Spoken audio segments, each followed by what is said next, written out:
set up this exercise place, this gymnastic place, like the Olympic and stuff like that. And so because also we're raising up the children to do a custom of the heathen. That's what so wicked Israelites that what they were doing back then.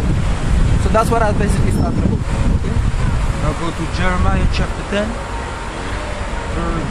verse 1. Go to Jeremiah chapter 10. Because Israel is wicked, man. Nowadays, if you see in these days, you have many Israelites, they're wicked. They eating pork, they doing shape-ups, shaving their beard, don't want to listen to the law of the Lord. Chapter 10? Yeah. Chapter 10. Verse 1?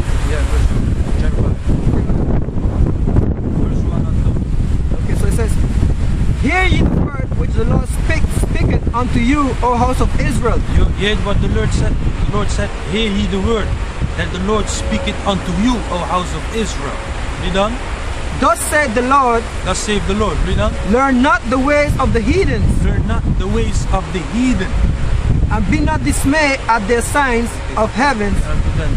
That was good. Okay. So the Lord just said, the Lord said, hear ye the word the Lord speaketh unto you, O house of Israel. Thus saith the Lord, learn not the way of the heathens. Learn not the way of the heathen, but the Israelites still did it. Because we are supposed to live with the heathens. We are supposed to give them a hand. We're supposed to do the commandments. Because in Deuteronomy chapter 7 verse 6 it says, our special people unto the Lord, our God. He hath chosen us of our people of the earth. We are chosen people unto Him. That's right, but we are God's chosen people. We are separate from this other nation. We're not supposed to mingle ourselves with them.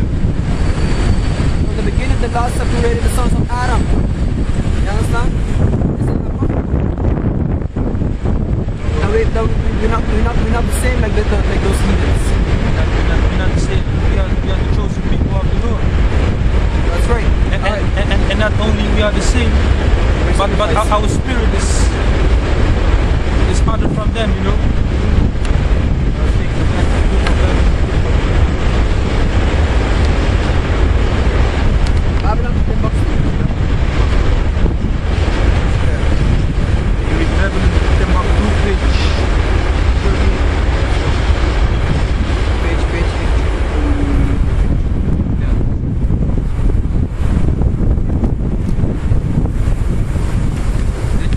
Out of the book of Babylon Timbuktu from page 83 until 84. Yeah, but okay, I got it there. Okay. It gives okay, this is the North African black Jews, right?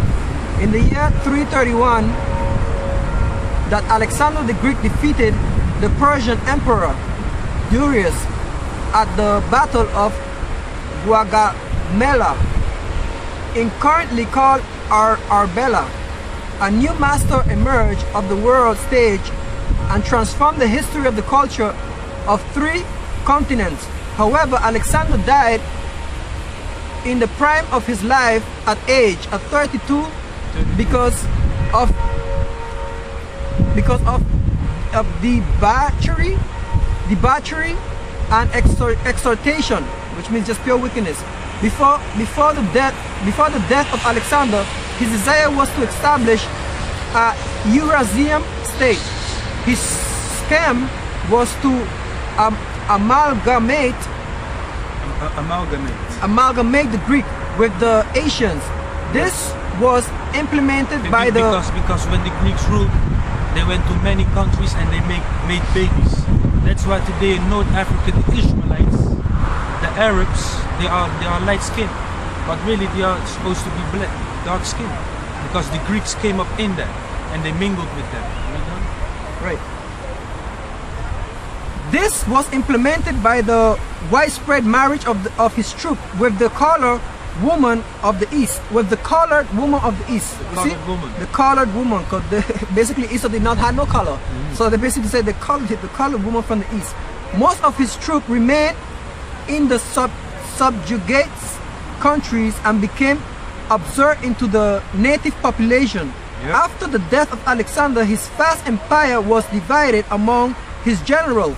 Ptolemy revived Egypt and Seleucus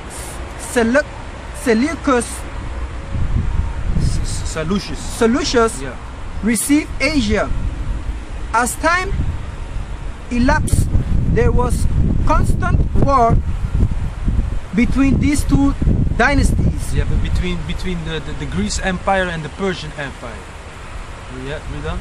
By the year 198 BC, before Christ, the descendant of the general Seleucus had their capital in Assyria. The descendants of the general Seleucus had the capital in Assyria, just as the north of Palestine. In this same year, Seleucus dynasty in Assyria compelled Egypt to give up Palestine. To give up Palestine, because it was Egypt that was ruling Palestine at that time, and you had the Greece too. And it was in that time that they started to getting power, because the Most High give them the power. Daniel 2:21 tells you that it is the Lord that giveth the power to the kingdoms. He set this up one and said no, Yeah. another. The land of the Jews. That's the land that they wanted us to give up, Palestine, the land of the Jews. The land of Israel. Yeah. The land of Israel. The king of Syria at this time was Antiochus III. When Antiochus IV usurped the throne in Syria in 1975 and 163 BC, he entertained the thoughts of unity.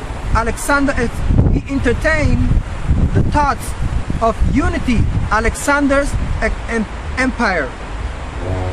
This meant the conquest of Egypt. This meant the conquest of Egypt.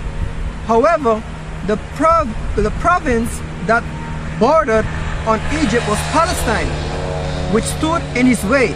And this time, the Jews would not accept Greek culture. Nevertheless, Antiochus was determined to Hellenize the Jews. Because that's when they came in. The Israelites, they don't want to accept the Hellenic culture of the Greeks. But still, you had Israelites that was going off, and they did follow the ways of the Greeks. Read on. Right. The army of Antiochus marched into Palestine to support Menelaus, the leader of the pro-Syrian party. As a result, many Jews were killed, others escaped to the hills. Yes, to the hills. They fled. Yeah, and to Egypt. Only those Jews that supported Antiochus' policies remained in Jerusalem. An edict was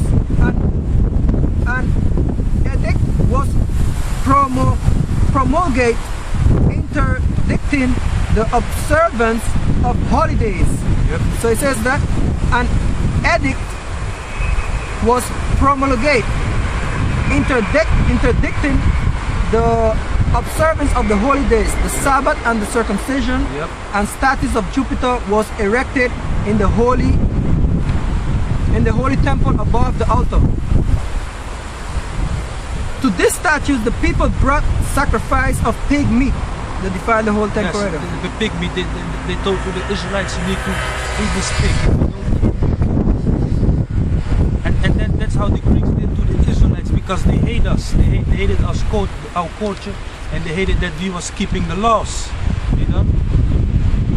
The animal which is an abomination to the Jews. Yes, to the Jews, because in the law of Leviticus, in Leviticus chapter 11, it tells you that you can't eat a pig. You know? Because of this religious persecution, the legitimate high priest Onias III and many other Jews fled into Africa's countries such as Egypt, Ethiopia, Cyrenaica, Libya, throughout the last 2,500 years. The main factor that was contributed to the social migration of the Jews were wars. So it says right in Deuteronomy 28, verse 52, that the Lord, if we don't follow the ways of the Lord and the commandments, that the heathens would besiege our land. And that's what happened. Yeah. Because we break the last commandment, the heathen came and besiege our land. The laws that he shall bring us into Egypt again with ships. And unto this day too, we still in keeping the laws, you know. Because Jake is a proud man.